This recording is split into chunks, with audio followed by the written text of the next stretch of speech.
White Room again, episode I don't know what with my lovely guest and brother, spiritual brother. I call him Bronin.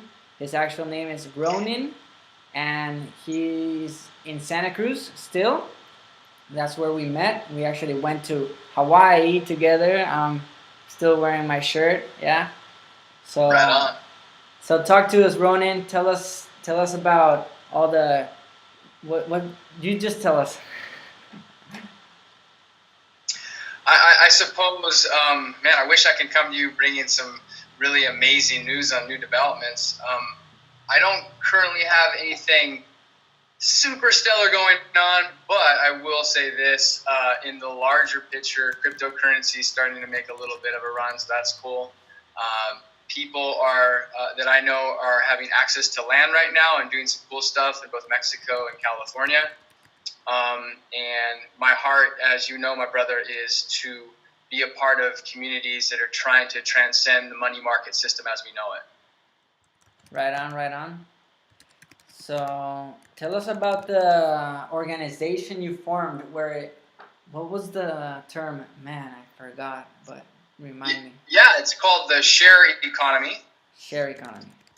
Yeah, and it stands for Synergistic Hub, Uh-huh. Accommodating Resource Exchange. And what it's about, as you're typing there, Yeah. is Can it's you see about, this? basically it's there. You yeah, that's that. There, beautiful. That's it. Okay. It's a non-monetary gift exchange where people exchange their skills and gifts to basically gain experience, to gain knowledge, which ultimately resources and experiences are what are really powerful in our life. Okay.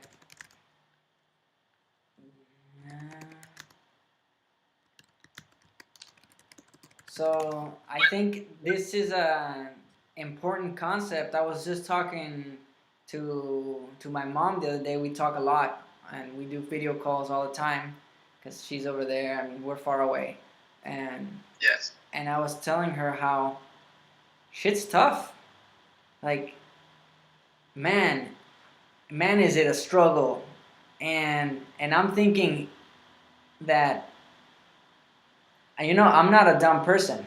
Like, almost in any aspect of my life that I put my mind to, I'm able to succeed, and give me instruction, I'm able to build it, whatever it is, but making it when it comes to the real world with money, like, it's tough. And it's tough because you every day you have fewer and fewer companies, and Yes. they're taking out all the local people, all the competition, and they're making everything, they're mechanizing everything. Now they're even replacing jobs with robots. So it's like, okay, it costs $5 to buy this thing, but $5 is going $2.50 for the one who owns the store, and then $2.50 for the one that sells the product. And that product, that's the same guy that's selling to the entire United States, and that store is the same store that's all over the United States and in the world. Like, so it's tough. It's like, how do you get money for yourself? Yes, you're talking about the trends of technological unemployment, which are increasingly growing, right? We are at this really interesting time where technology has become so advanced, yet our cultural institutions have not kept pace with technology. And so that's why a lot of us, especially young people, are calling for new economies to share wealth. And like you're saying, what are you going to do to make a good living in today's economy in the money market system? In even STEM jobs with science, technology, engineering, and mathematics, even those jobs, we have certain aspects of those that are being automated. So people that are really skilled and have spent many years in college are still even struggling to compete for those increasingly small amount of jobs. So it's not just the artists that are struggling; it's also the scientists as well. And so right now, before we get to even more of a painful part in society, in where we're going with our evolution, we need to have viable platforms to trade wealth that are, again, outside of centralized banking schemes. Right. Now, a way that we could start exchanging, for example, is, let's say you have some sheep, some cattle, or something, something to trade, land, whatever it is, and I can say, okay, I'll trade you this for that. But at the moment, I think 99% of the population is like, what do you have? Well, I don't have shit. It's like the house I live in, I rent. Like I can barely buy food. Now, this isn't my situation, Yes. thankfully, you know, but it's like you make all this money, sure, but then it all goes to, like, every day the necessities are going higher and higher because everything else gets cheaper and cheaper. You don't have to pay that much for gasoline or whatever, for like movies. You don't have to pay that much to travel or whatever. So all the other companies are like, well, then I'm just gonna raise my price. So you're spending all this money on basic necessities, and you don't have time to buy money to buy your own house, to buy your own car, whatever it is. Yeah. So how do we Yeah. start? Well, if you have access to this beautiful tool that you and I are using right now, the internet, you at least have access to information. Now, where you get that information, the sources that you get it from are something to consider, right? Like, not all information is equal. You have different biases and different angles that people are coming from to either trying to sell you something or, but the platform that the internet is a great fundamental example of the possibility of pulling and learning from people and different cultures, and then taking that into your world and trying to apply it. So, for those of you young people out there that are tired of working some 9-to-5 bullshit job, forgive my language, that you're not happy with, that's mundane, repetitive, and not fulfilling your deeper heart's purpose. And that might be gone tomorrow. Yeah, and it may be gone tomorrow, exactly.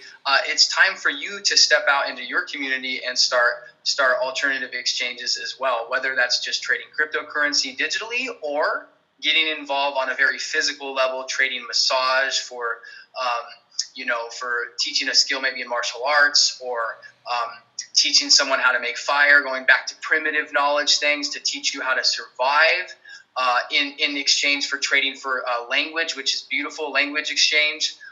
There are avenues to do it, but you have to, the key word is you have to collaborate. That's the name of the game. And so, again, like, there are some people out there in the broader world that don't have access to internet. It becomes more difficult for them. But even still, if you do have access to physical resources in your region, and a little bit of ingenuity, with the spirit of collaboration, you can create alternative economies, and you have to now. You have to. There's not a viable way forward in the money market system. It's too controlled. It's too entrenched in certain powers. And the way that power works like that is that people don't want to give it up when they taste it. So you got to create your own power structures individually. Yeah.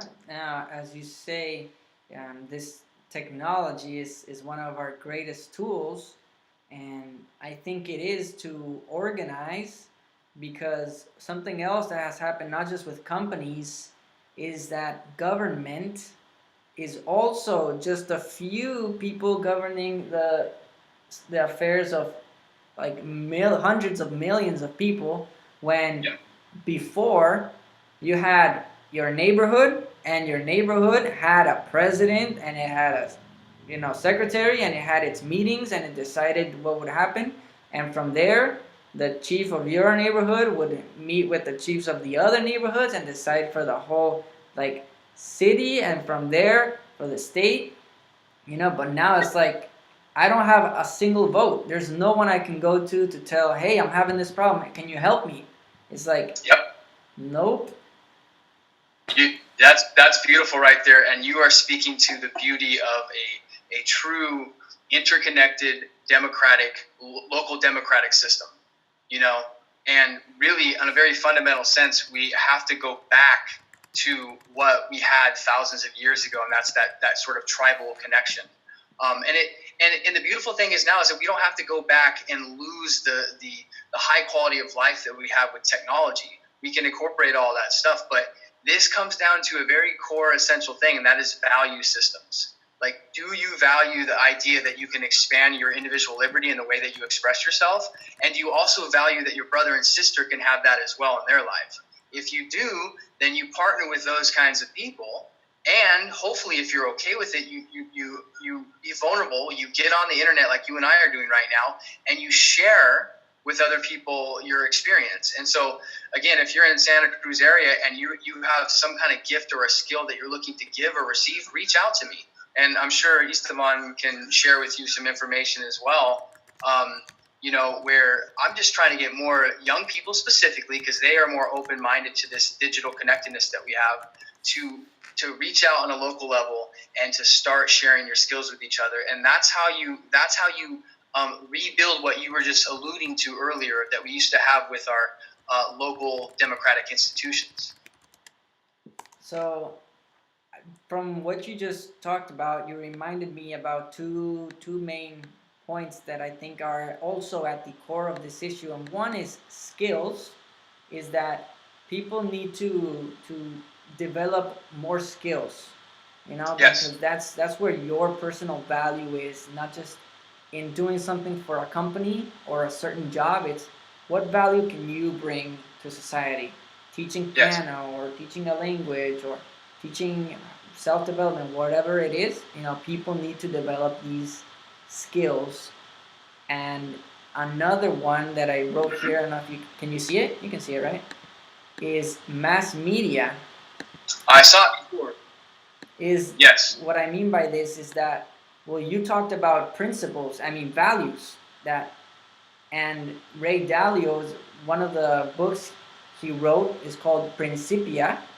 No, not Principia, that's Isaac Newton. But it's called Principles. And Ray Dalio is one of the biggest billionaires. Like, he's worth like 18 billion. He owns a hedge fund company that went bankrupt and then went back up. And he says the whole idea, the reason why my company is successful and why it survived the 2008 crash is because we have principles. If in this situation you do this and that, and we believe and we share ideas, and it's like, what are society's principles? Like, do we agree that we should have certain necessities? Do we agree? And I think a lot of this is manipulated by mass media. It's these few companies that control all the communication we receive. Call it Disney, Fox, all these big ones. Yeah. And so people are brainwashed to favor these companies, to favor watching advertisements, to favor, because that's all they care about at the end, is making money. But people don't know, it's like they're leeching off of us. And we need to disconnect this and say, what do we really believe in? Do we agree that we need to have okay, then let's do something about this. And we start local. Yes. This is great. And what you're talking about there too, with the advertising and the manipulation of really your attention when you're consuming things online, we have to remember too, Devon, that we're actually by that mass consumption of whether they're goods and products from these big companies, we're also hurting the earth, and in the process we're hurting ourselves. And you can't deny this, that if you have the rapid escalation of plastic consumption the way that you do, especially in the U.S., in different parts of Europe, it has an accumulative ecological effect as well, which starts affecting your oceans, it starts affecting your air quality. So we need to recognize that, again, that this broad mainstream culture in the money market system is also causing a great ecological effect as well. And that's exponentially growing, and so you can start to feel it literally in your body when you're walking through certain cities. You can feel it, So you don't even necessarily have to intellectually buy into what you were just talking about there. You can actually feel it on a very physiological level when you travel and see different cities. So yeah, we that's another reason to go back to building skill sets that you care about and that you want to share with people, so that you don't have to be relying upon big corporations or institutions to give you what you think you need. So something else you reminded me about when we were talking just now is I think that not all people see the same. It's like even though we live in the same world, like some people see things that others don't see. It's almost compared to if I saw ghosts, like, and I saw them in real life, like, let's say, and I said, dude, Ronin, there's a ghost right there. Do you see it? And you're like, dude, I don't see it. You know? And I think there are certain people that can see things that others can't. Like you and I, Sure. and there are others, not that many. That's the sad part. But we can see things. We can hear what scientists are saying. You know, we can see the effects. You know, it makes sense to us. We can rationalize it. And there are people who just, for some reason, are unable to. Yeah, yeah, unable to or unwilling. At first, maybe. Yes.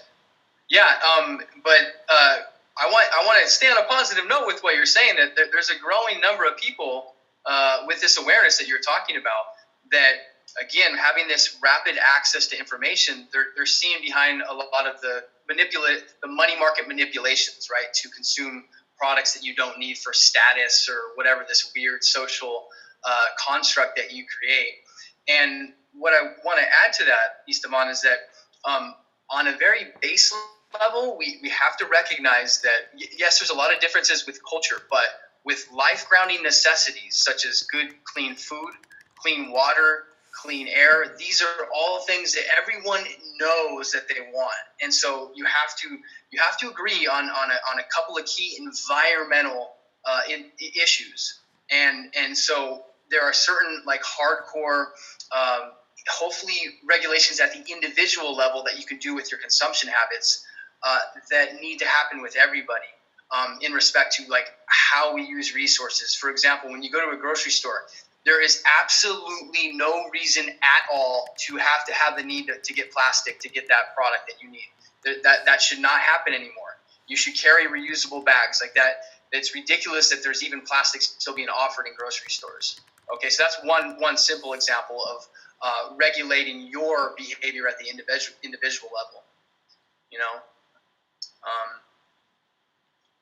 So Yeah. going off that, I was thinking the other day. I was watching this documentary on globalization about 2 months ago. But, anyways, what it says is, well, it all started with laissez-faire, right? There was a time when this economist said, "Hey, chill out. Look, all you have to do is let the people do their thing. The government doesn't have to get in the way of anything.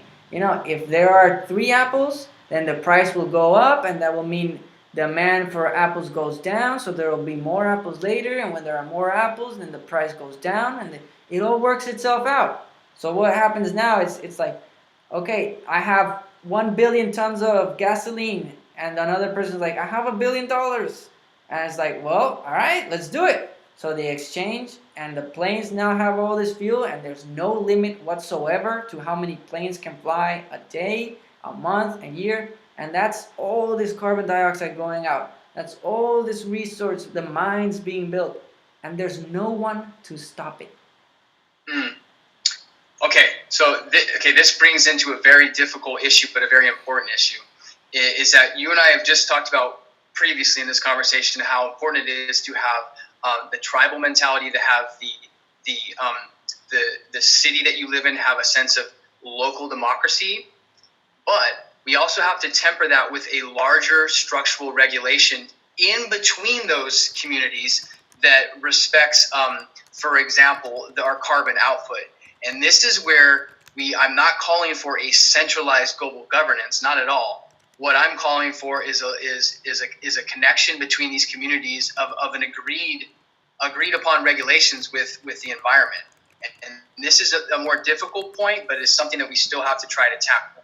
And we don't need to have, again, a centralized global body to dictate this, but it's a matter of increased education and increased access, abundance to life-grounding necessities such as clean food, water, and air, right? And again, if everyone has food, shelter, and clothing that is abundantly adequate, then we can also increase education as well and have connected core values at a global level. That needs to happen, but it needs to happen organically. It doesn't need to happen from a centralized body. Right. And do we have all these things? There are resources to feed the whole world. We do have technology to filter ocean water, to filter, there's crazy technology nowadays.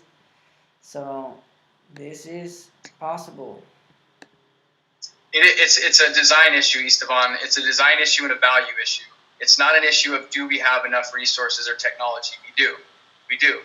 It's abundantly clear. And when you lived in Santa Cruz, you might have seen a lot of our abundance. We have a tremendous amount of food programs here, a tremendous amount of farmers, a tremendous amount of free food that's available. We have a glut of clothes here. Housing's a different issue. That's a whole another story in Santa Cruz area because of Silicon Valley and other really wealthy people and different regulations. I won't go into that now for sake of time. But if you travel around, especially the U.S., you will see that there is a glut of resources that are mostly stagnant, that just don't have the access channels because of cultural values. And so we need to change values. We need to change values, and I know you have like minus 2 minutes now, so let's just wrap it up. And I would like to wrap it up if you could, let's say someone's watching and they want to know what do you think I need to do at this moment to be this catalyst in the world? Because one person is not just one person; it's the influence a person can have, and it can be exponential. So just right now, what would you tell people?